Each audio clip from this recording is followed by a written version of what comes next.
Good morning, gamers. Welcome. Welcome to Clock Your Blocks. How's my audio level? Let me know in the comments, in the chat. Welcome to Clock Your Blocks. My name is Zamcat Zam, Zam for short. I'm joined with the incomparable, the immeasurable ElTheAlchemist. Thank you so much for Hi. being here. Thank you for having me. How are you? The I'm doing music? Perfect. okay. Good. I How are you literally said, doing? sorry, I literally said I wasn't going to read chat, and the first thing I start doing is start reading chat out loud to you. Like, I gotta Oh my not. god. I'm Keep also it- reading chat, so it's fine. We're on the No, same you can't page. do that too. You can't both read chat. We can't both read I chat. got the mod view open. It's fine. No, you're not modding right now. You're not modding right now. Oh my god, no, you can't do that. All right, so Oh my so god. I'm gonna just do some housekeeping really quick. Obviously, this is a new format. Chatters, thank you so much for being here. I'm not going to be reading chat. I probably could have set up a command for this. We'll set it up for the next one. But I'm not going to be reading chat. There might be some point in the middle. I will be reading chat, like I will be reading your chat, but I won't, and I might respond like and type in chat, but I won't be at like there won't be like a there will at some point be like a questions moment for chat. And if you have a question for L, feel free to put it in chat, and I'll try to remember it for that questions moment. But try to save. There will be a moment where I'll be like, "Chat, do you have any questions for L? L, we will bonk you." I mean, have the tab open for the view count, definitely L. But like, don't feel like. Anyway, yeah. Does that all make sense? And then as far as like what clock your blocks is, this is a Minecraft interview show, with a good degree of like guests are just fucking interesting people also. Like L is also just a phenomenal musician and like game composer and person and human and like this is just gonna be an all around great perfect. The fact that this is the first Clock Your Blocks is just really phenomenal. Oh, thank you. Yeah. Zam and L. I have no questions, just two heckin' cuties. L, would you Oh. mind? Would you mind introducing yourself to my chat? Who are you? What Cool. are you about? What do you do? Okay. So my name is Elle. I am from Cleveland, Ohio. I am a professional video game composer and sound designer. I just graduated in May, so that's really fun. I do a lot of work as a project manager and also as an audio producer for games. I've scored the music to 7 video games so far, scored the music and done the sound design. And yeah, I use they, ze, and he pronouns. So yeah, it's nice to say hi to y'all. Nice to meet y'all. And hi, Sam. Hi. Yeah, no, I really appreciate you being here. This is like I've sent out messages to a bunch of people about being on, and Mm-hmm. a couple like, and I'm just so glad that the way that things worked out is that you were the Mm-hmm. first person.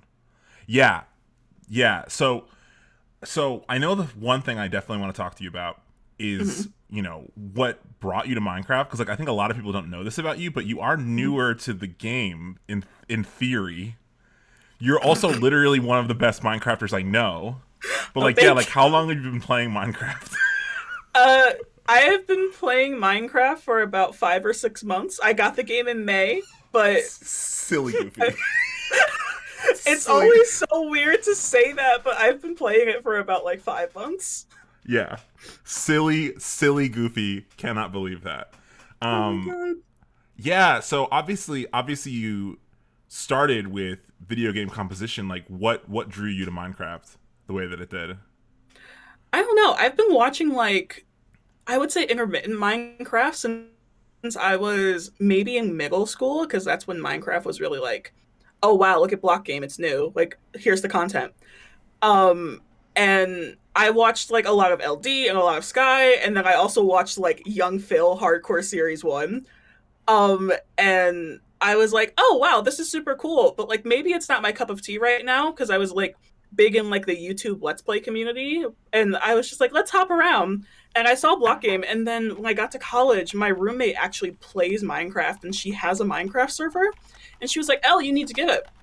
I was like, "Oh my god, I like love this game, but I know that I won't graduate if I download it right now because I know I would not want to stop playing it." So I was like, "Okay, for a graduation present." I said this as a freshman. I was like, "Okay, so for a graduation present, I am going to download Minecraft for myself." And I didn't wait until graduation. I actually got it during finals week in one of my classes, actually. I think I was singing like world mythology. I was like, let's download Minecraft. And I started playing it and I was like, oh, yeah, this is a really good game. And we had done some analysis of the music as well during my undergrad. I was like, oh, great. This game has amazing music, but it has music and like really good sound design. So maybe it's time for me to like hop into the water and see what this game's about. And that's how I got it.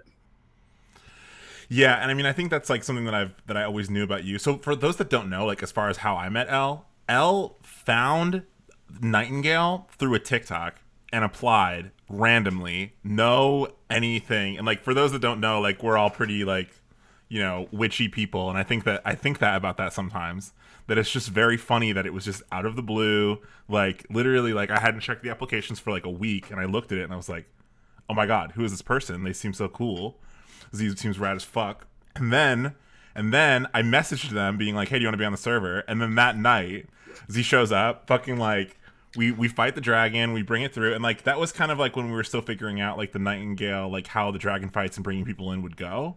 And I think that like there were a lot of things that like marked a way that we do what we do on the server that like L really has helped kind of like what's the word I'm looking for, like standardize, I guess. But so yeah, so that part is amazing to me. But then one of the things that was also really amazing about you, L, was your experience like adminning other servers and kind of working administratively, like you know, like for like helping out with shout time and things like that. Like what and also too like your experience to that end with like lore building and stuff. Like how have you thought about kind of like the back end of Minecraft play? Hmm. Back end things are always like really interesting for me because it's always I always end up on the back end like doing some type of admin thing since I was a kid. It's so funny. But like the lore end of things, so it's really interesting that you bring up Shallot because I love that server and I've actually become like the lore holder for the server. So like organizing lore meetings, keeping track of all the lore and like who's doing what at any given time.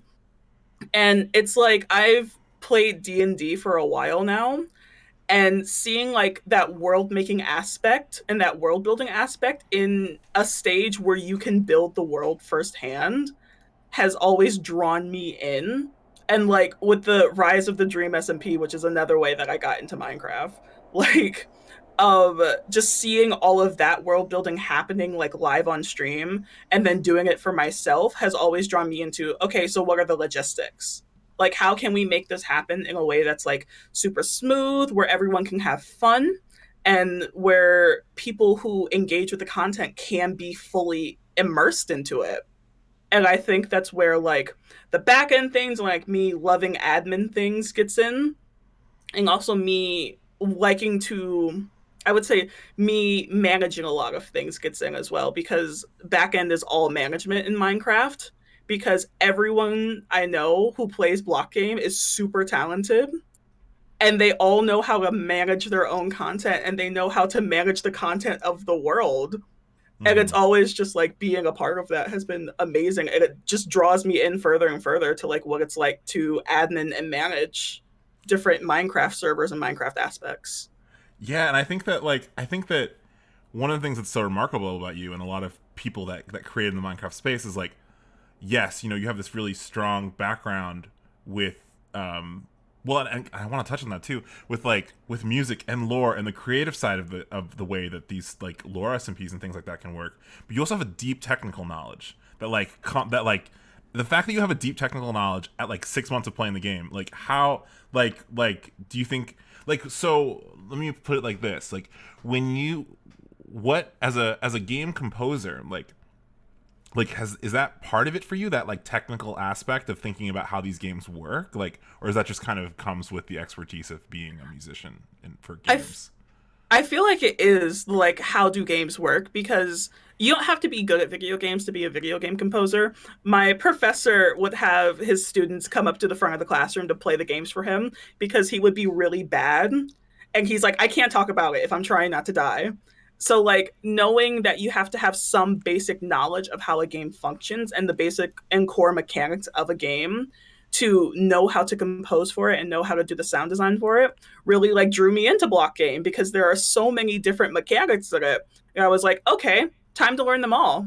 because like this game is amazing, and I was like, okay, let's learn them, let's memorize everything, let's get into it, essentially, so Yeah, I can like learn it. it is a mechanic rich game. I think that's really really interesting. Um, Mm. yeah, I mean, so what about kind of like from the creative side of things, like what draws you to Minecraft, like lore and thinking about kind of like like what about Minecraft tickles your creative side, if you want to put it like that. I would say it's like the open world aspect of it, and in the sense where it's very supportive of folks who are builders and like who want to design things that are bigger than themselves. So a pitfall that I talk about a lot with a lot of new dungeon masters and folks who are coming to D&D, excuse me, is a real accessibility thing. So for folks who can't visualize, or for folks who have visual impairments and they can't necessarily understand how you are speaking a world into existence, and like they would need to see it in front of them to understand how the world building happens. And like as a DM, I always try and make my games accessible for my players, and when I hand out a map, it's to help my players understand and see how the world relates to itself. And in Minecraft, that goes beyond like just handing out a 2D map to someone. It's like, oh, if you need to create a dungeon where your players are going to be getting ambushed by a bunch of kobolds, like you can make that for like you can make that in Minecraft, and that's just another way to make your game accessible for your players. And that's what really draws me into Minecraft, because anything that you can dream of can be made in block game except the circle. You need command blocks for that, but it's like anything that you can think of can be made in block game, and that's why it's so interesting for me, and that's why I love like playing it on a daily basis. It's just like wow. But yeah.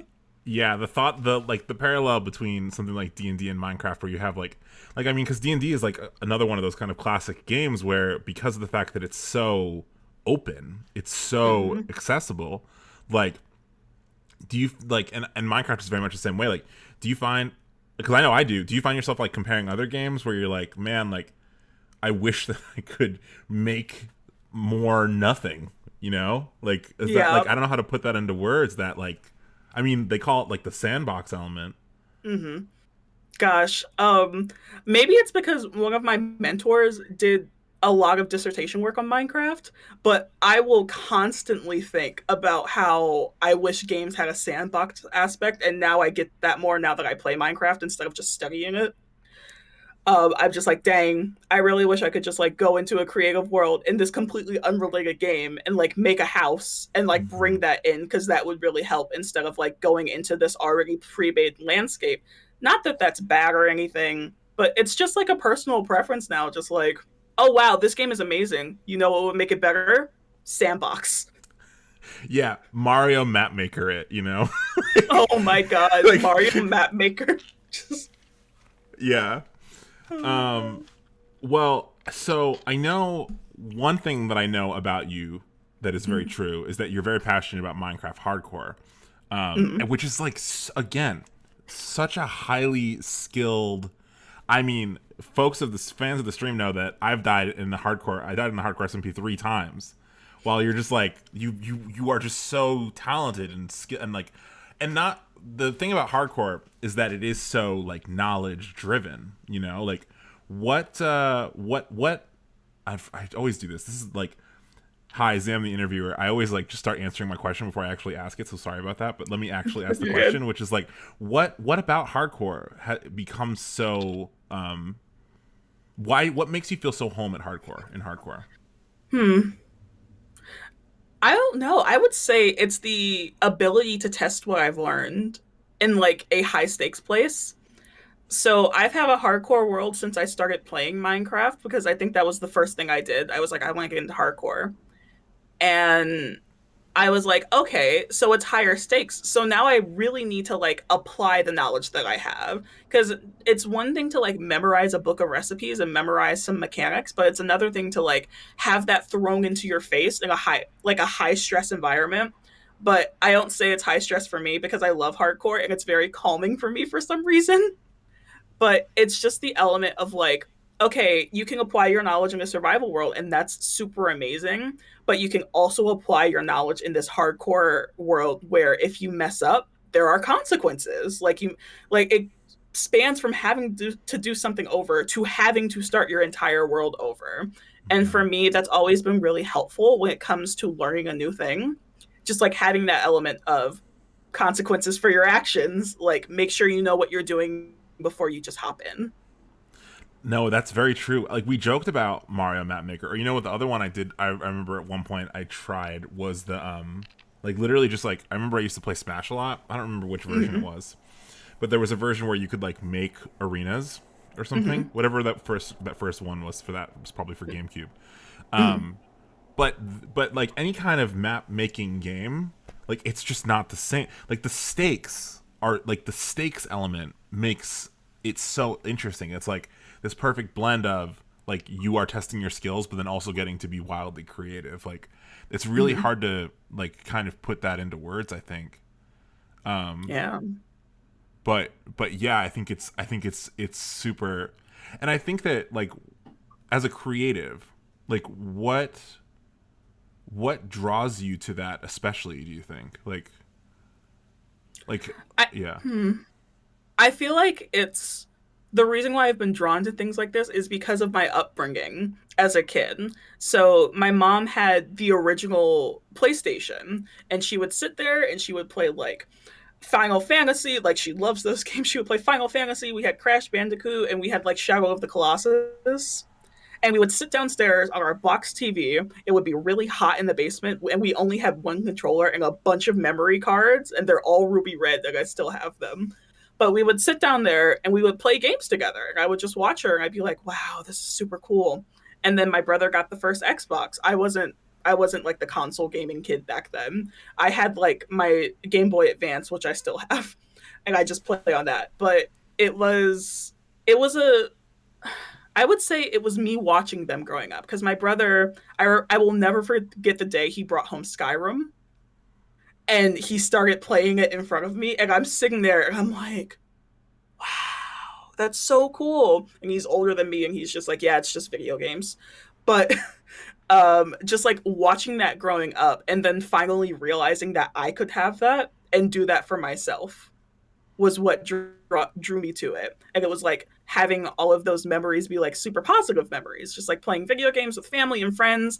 And then like growing up. And since that was a part of my upbringing, I want that to be the community that I'm in. So if folks don't have access to games, I would always be like, here, take this. Like, here, take home my DS for the weekend. You can play it, play my games, and then just like bring it back. This was in elementary school with the original DS, and it was super bulky. And I'd be like, okay, bring it back. And they would bring it back and they would go, that was amazing. Like, I want to play it more. Like, let's play it during recess. And just Mm-hmm. having that, like, really close knit community around me with people who all play games was like, wow, I really want to keep this because for me, the games community, while it does have its pitfalls, especially when you're a marginalized identity like I am, uh, it's been mostly positive for me in my close knit community that I've curated and like been a part of. And I just want to keep coming back for more. I do the idea of like a creative community, and I think that kind of extends to a lot of different formats. Like obviously family, obviously close friends, but also like finding ways to build spaces where folks can be creative together and be like ultimately themselves, and set up spaces to where, especially for marginalized folks, that people feel safe. But I guess my ultimate point though is that what I think is really interesting about that is it's not necessarily new. It is wildly different because like gaming is like so much different than the way that storytelling and creativity was before. But I don't know, and I guess what I don't mean to say that it's definitely new. I'm kind of curious for you coming from having these experiences and seeing them kind of reiterated in different formats, like from family to friends and from spaces that we're building now. Like what do you what's like the things that are kind of through lines to you with like practices 100 years ago of like building creative spaces around like storytelling or maybe like early radio, or I don't know what the equivalent would be, but my ultimate point is like do you think that what do you think we're doing new? What do you think that is the way that these spaces are made is different and better even? I'm gonna date myself here. The internet. Hmm. So I am so weary about calling myself a Gen Zer because I didn't grow up with the internet like that. The internet wasn't really a thing until I turned like 12 or 13. Hmm. So like I had a flip phone. That's how we know how old I am. And for me, when you had a video game space, it was like at a summer camp. And you were all playing on box TVs that were wheeled around that had consoles like hooked up to them. And there was a games cabinet in there. And you would sit and you would talk to each other and you would play games and you would prove people wrong about how well you can play games. Hmm. And you would go home and you would go to bed and go, I hope that I can do that again tomorrow. And then they wouldn't roll out the TVs the next day at summer camp and they would say, okay, we're going to read today.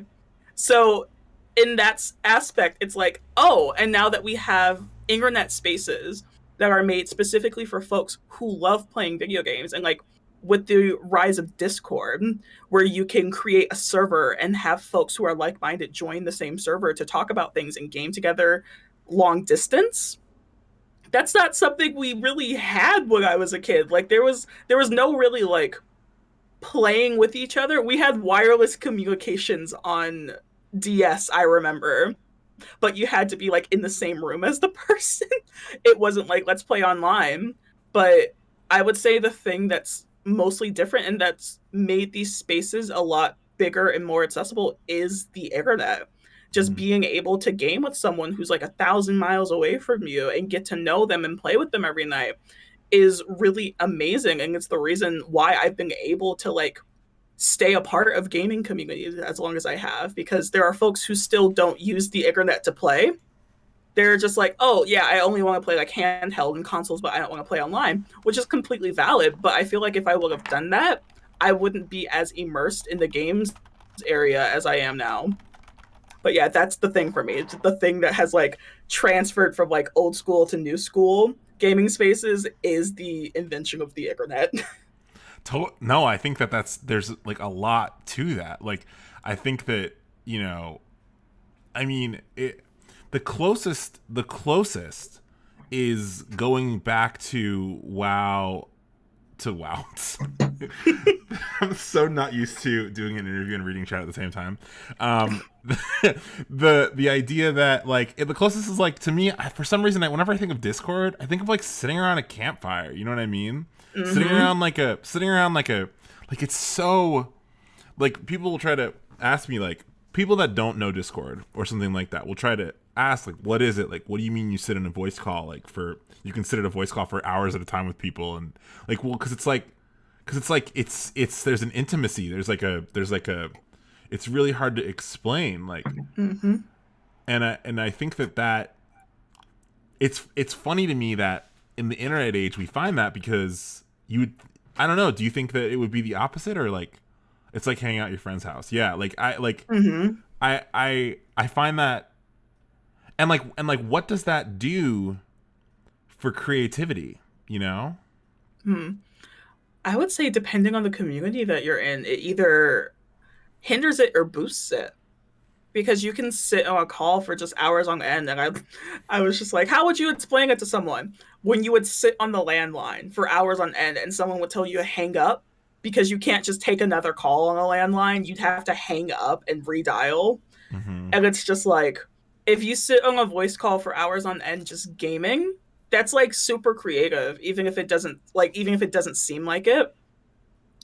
But if you just sit on a voice call and you're like sleeping or like no one ever joins you, there's like no creative force because like all Discord communities are creative in their own ways. Like the genres of Discord are just so vast and ultimately infinite. But I would say if no one joins you on a voice call, it's really hindering your creativity because like you don't get that person to bounce ideas off of. You don't really have a reason to like be creative in a game space if no one's in VC with you. Mm. And it kind of makes you it might make you sad sometimes and it might make you not want to play anymore because you just sit in VC alone all the time. But like with folks hopping in and out or like singing a Discord call until like 8 in the morning. I mean, like past nighttime. But just like having that and having those folks, like I love sleepy Discord calls because that's when some of the most creative things happen. But like having folks like either they're playing with you or they're also playing like a different game and you're playing like you're just on a different game as well and you're just chatting. That's a that's a creative outlet right there. Hmm. It's super amazing and it's just there. But like if you're singing a call alone, you're not necessarily doing anything that's creative because you're just kind of waiting for someone to come. Yeah. Sometimes you just need that mirror. Yeah, you really, yeah, yeah. I know one thing. I know I also really want to kind of talk about. This is kind of a little bit of a topic change, but you are also a trained creative, which I think that can be kind of. I don't think of that as a signifier other than the fact that it's this it's a different perspective, but I think that it's interesting that you come from the background that you do, and that you Mm-hmm. then come to like what I think a lot of other, and this is me saying this because I also come from a trained creative background. Like it can be looked down upon, Mm-hmm. but I'm kind of curious for you, like what do you think that your background kind of provides to coming to spaces like this, like, and also what do spaces like this ultimately teach you that you would have never learned in your training? Mm. I would say it's the difference between book smarts and street smarts in spaces like this. So, being at the school that I went to, you were with the best of the best. You were the top of the crop with everyone there. And everyone there was like top of their music class. Everyone there was first chair. Everyone there was lead, like, everyone there was a first soprano essentially. Yeah. And you're sitting there and you're like, then I'm nothing special because everyone there is just like you. But for me, in my program, there is a lot of like, there's a lot of like, read this, analyze this, then carry it out in your own music. And for me, I'm saying this from the fact that I have a degree in film scoring and not video game scoring because there's no degree program that exists for video game composition for video games. We all checked. But having that film scoring background where your main goal is to sound like Hans Zimmer or John Williams, where we analyze their music for 4 years and we're told to replicate it. While I was a student, just to be completely honest, I lost a lot of my creative voice in those first Hmm. 2 years. I didn't know what I want. Like, I didn't know how I was supposed to compose because every time I composed myself and I put myself into my work, I would hand it into my professor and he would give me a bucket list of things to change. And he would say, like, I don't like this. I don't like this. You need to redo this. And it was always a he didn't like something. And I would sit there and I would go, damn, this really fits the assignment and the purpose of the assignment. But because he doesn't like it, I have to change it, which is really what the film scoring world is. And another reason why I didn't want to be a part of that. And when I got into the games audio program, I was like, oh God, it's just going to be more and more of the same. Like, he's not going to like it. And I will never forget handing in my first composed assignment to my professor in the games audio department and him going, I love what you did with this piece. I was in tears when this happened. I was like, what? You liked what I composed? That's so weird. And like using games audio as an outlet to find my own creative voice. Hmm. And being in spaces like this always helps that. Like, even if this isn't a necessarily musical space, I still have the creative experiences that like inspire me to want to compose and like do audio a certain way and handle it a certain way in a game where I couldn't in college. And like Yeah. folks are always like, don't tell that to freshmen, like they'll want to drop out. And I'm just like, no, you need to be honest with someone about what your program is. Because when someone says they have the hardest major at the school, I'm just like, yeah, no, that's completely valid. It's not just you gassing yourself up. I was in the second hardest major at my school because of how rigorous it was. It's a 5 year program and I made it out in four. Like, I it's so rigorous. You don't sleep, you don't have a social life, and that gets tiring. So being in this creative space where I can like define what I want to do and not have to listen to like a white man with money who's like the director of a movie, it's just been super freeing And I just want to keep coming back to these creative spaces. So like these spaces really help me find who I am in a way that I couldn't necessarily do in my program at college or in my main program, because I did it in games audio and it was lovely. But in Totally. these spaces, I get to find out like who I am, what my voice is, without anyone telling me to change it to appeal to a larger audience. Do you ever go the other way? Because another thing that I know I've had this, where Mm-hmm. as a singer, that was what Mm-hmm. my training was. I've had moments where I've listened to like pop punk bands or like scream music or like other things that are like wildly like I remember literally being in school being like I cannot fucking tell my teachers that I listened to Mm-hmm. this because like they like what I mean, but what I ultimately mean to say is that like it almost there's like an insecurity that comes to the other end of it where you when you're Mm-hmm. so trained and you hear something so self-taught or Mm-hmm. so like I know like speedrunning for example is such a self-taught space. You Mm-hmm. know, it's like there's no metric. Like a thing that I've interviewed many creatives about and talked about a lot is like the idea of imposter syndrome, and it's like really like I think that there's it's almost easier to combat imposter syndrome when the Mm-hmm. metrics are so objective. Like in school, Mm-hmm. like exactly to your point of like, oh yeah, you know, if I recreate this symphonic experience the same way that Mm-hmm. you know that the white men that did it hundreds of years ago did it, like then I'm doing the thing, you know, Mm-hmm. which was very much my experience in school. Like it was very much Mm-hmm. just like do X, Y, and Z, and you will do the right thing because audiences expect you to do X, Y, and Z. But Yeah. then you but that like and you know I don't know like do you have you ever experienced that kind of like that coming to spaces that are wildly self-taught creative self like of and or has that kind of been easier for you? I would say it's both ways for me. So I was a self-taught musician and a composer before I got to college. Mm-hmm. Like we didn't have that program at my schools growing up. And I taught myself viola, and like the viola is just slightly out of frame, but it's like right there, the case covered in stickers, hiding under Mm-hmm. my bed. But like I taught myself how to play my instrument, and I would enter these spaces with folks who have been playing this instrument since they were in diapers and doing the Suzuki method, which by Mm-hmm. the way, I have some quarrels with the Uh-huh. Suzuki method that I won't say on stream. But Yeah, fair um enough.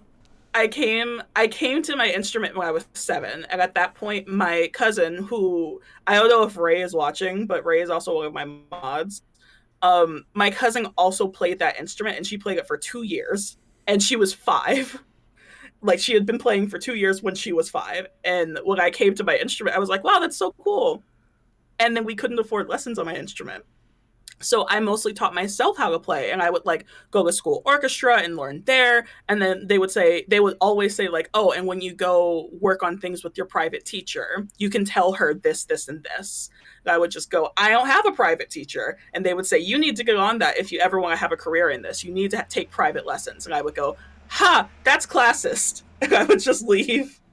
I didn't say those exact words as a kid because I didn't have them yet, but having the having the I would say both of the realms of like I after a certain point was taught how to do something, but also having that like foundation of I am a self-taught musician. Mm-hmm. Like I didn't have access to private lessons or like composing lessons, which some people at my high school had composing lessons, and I would watch them write and I'd be like, that's so amazing. And then I would listen to their music and I would go, that's so amazing. And I would be like, I don't have money for that.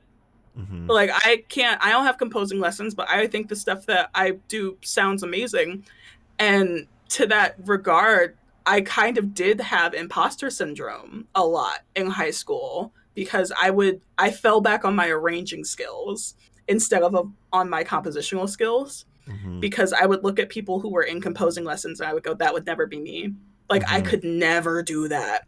Mm-hmm. And I'm like, all the rep we had also was written by white men. Like I couldn't step toe to toe as a black person with a white guy who has his music played for like hundreds of years.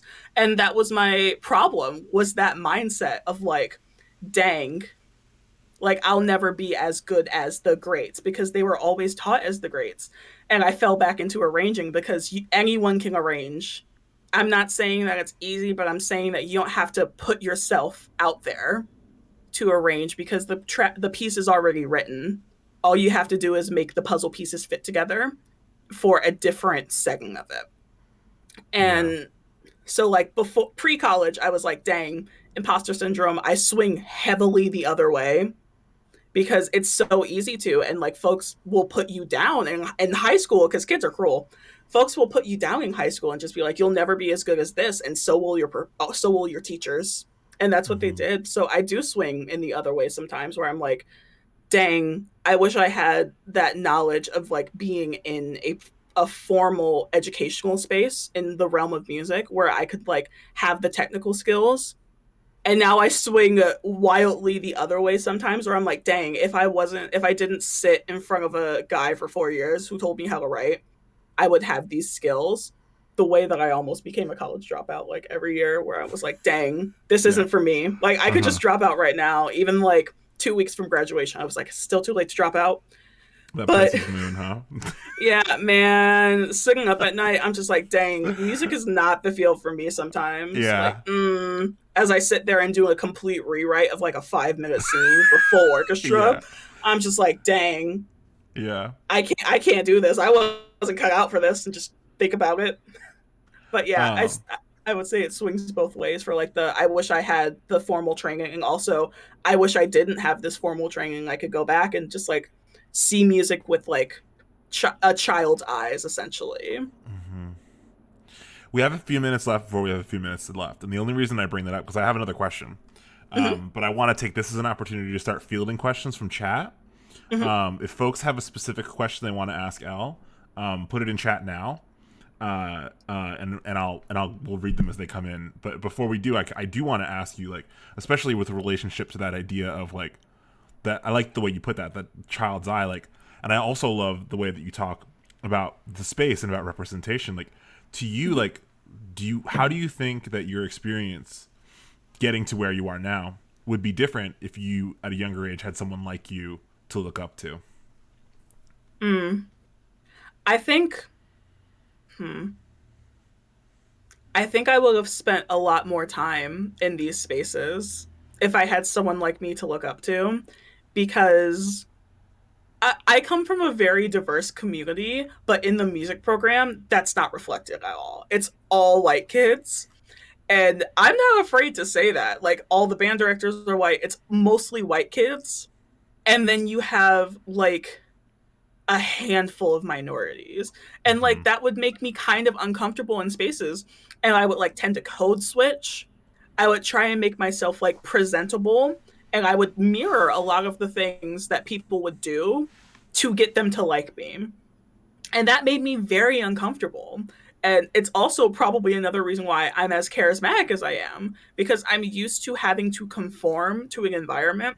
And I know that if I would have had a mentor that looked like me, or like looking up to someone in my field, that I wouldn't have conformed. I would have just been myself. I would have been really happy and excited to be in these spaces, even if these spaces didn't necessarily love me for who I was. Just like I wouldn't have had a problem with that because I would know that there was something on the other side. Mm-hmm. And for me, that's the reason why I still go back to my old school, and I teaching all of the camps. I come back and I do still do arranging for them and compositional work when they need it. Just like I know that there are some of my students, some of my viola students, or some of the students who take like my ukulele course or like my theory course that I co-teach with another teacher at camp. Just like I know that some of these students who are just like me look up to me as a mentor figure, and they sit with me at lunch and they take all of my classes whenever they know I'm teaching, and they keep asking me if I'm ever going to teach an ensemble at the camp, and I keep saying, no, I'm not old enough yet. You gotta graduate from college before you can teach an ensemble. And seeing how they look at me and knowing that if the roles were reversed, how long I would have stayed and how much harder I would have worked. Because I Mm-hmm. worked hard, I worked endlessly, but like I would have worked 10 times as hard if it meant getting to where I was now. And that's what I want to be for all of my students, or for any of the folks who like see me and engage with me. Totally. We do have one question of just like speaking a little bit more to like what it's like in that space of essentially recreating Hans Zimmer's work. Mhm. It really depends on who you have as a professor, Mm-hmm. because I don't know if this was college or if this was pre-college, because I've known my games audio professor for a while before I went to Berkeley, which was my alma mater. Now that I can say that, but or I don't know if that's a high school thing, but some professors love him, and Mm-hmm. like folks who are in the big league like that, and they're like, okay, so here is this score that we are 100% not supposed to distribute to you. It's a full orchestral score of like their studio session, and it's like annotated and everything, and they'll go, don't share this with anyone, you're not supposed to have it in the first place. If I even catch you looking at this wrong, then like I'm taking it from you. And we would sit there, and I remember that I had 4 hour classes as an undergrad. We would sit there for 4 hours, we would read through the score, listen to the music, watch the scene without the music, read the score again, go in, annotate what you can, just just all of that. And then for the homework assignment, it would be, hey, utilizing the techniques that Hans Zimmer, or utilizing the techniques that Williams used in this piece, I want you to rescore this scene. Mm-hmm. And you sit there and you look down at this score and you think about how much money this movie made, and you go, I can't do this. Or I can't do this, because we sat there for 4 hours and we talked about the bare bones, or like the nitty gritty of everything that they did and why they did it. And you would sit there and you would go, why am I trying to copy this? Aren't Mm-hmm. you like, isn't it supposed to influence our work? Like, why are we doing a rescore? Aren't we supposed to be finding our own voice? We were supposed to be doing a rescore. And if you put a little bit too much of yourself into Hans's rescore, it wasn't taken lightly, and you would have to do a complete rewrite, Mm-hmm. because it would show and the professor would know, and then they would listen to it and they would go, I think you need to go back over your analysis of this piece and try and come back to it with fresh ears, meaning the ears of Hans Zimmer Mm-hmm. or the ears of like John Powell. And then we have these we have the same people coming in. I missed the year that Hans came, but we have these same composers coming in, and they're like, don't rescore my work. Like, college is about finding your own voice. Like, make sure that when you are in this field, you are staying true to yourself. And like, we talked to who did we talk to? We talked to James Newton Howard my senior year, and he was giving us all of this inspirational knowledge that was completely contrary to things we had learned in the previous 3 years, because we had this like senior seminar where we would just bring in folks, and he was just like, oh yeah, you have to find your compositional voice, and you need to stay like, keep your morals when you, Mm-hmm. if you ever get to Hollywood, keep your morals, because if you're trying to be someone else, it will show in your music and you won't be happy. That's essentially what he was saying during this. And I was just like, dang, I wish I didn't spend 4 years trying to figure out trying to figure out for myself what he was saying, because we were taught the complete opposite of it. Yeah. Yeah. So that's what it was like, doing rescores and like studying the music of all of the greats. They're amazing. I love all of their Great. soundtracks, Yeah, but yeah, like, yeah. No, it's yeah. it's like the definition of like who's a great. It's Right. always that white man who gets the second call Right. because they're safe. Right. But yeah, There's a specific guideline for who gets the pedestal and who doesn't. And it is not a meritocracy yeah. as much as they want to tell you that it is. Yeah, and the way that I got that shell broken for me, because Mm. that would be something my film scoring professors never talked about. But when I got into the games audio department, the way my professor would sit me down during office hours and be like, I've known you for a while now. Mm-hmm. I know you. I hope that you are okay with me saying this. You're going to have to work twice as hard. He's just like, you're black, you're queer, you're trans, you're disabled. Like, you are going to have to work 8 times as hard to get to where everyone else is. And that's the baseline. He's like, you can do amazing things, and I know you can, but they look down on you and they say you can't because of who you are. And he would tell me that. He started telling me these things as soon as I hit that like 300 level course with him, Mm-hmm. because that's the one that you can decide to take. So everyone who was in that course was doing it for the minor, and who they were someone who wanted to take it. And in that class, he was like, I'm going to start being frank with you. And that continued until I graduated. And Mm-hmm. that's where I had that like shell broken where the film scoring department treated everyone as equals. You came to games audio and it was like, y'all know that you are all amazing because you wouldn't have made it this far in this program. But I am here to tell you that once you guys get into the music industry, you are not all on an equal playing field. He's like, as little as I like to say it, you're not.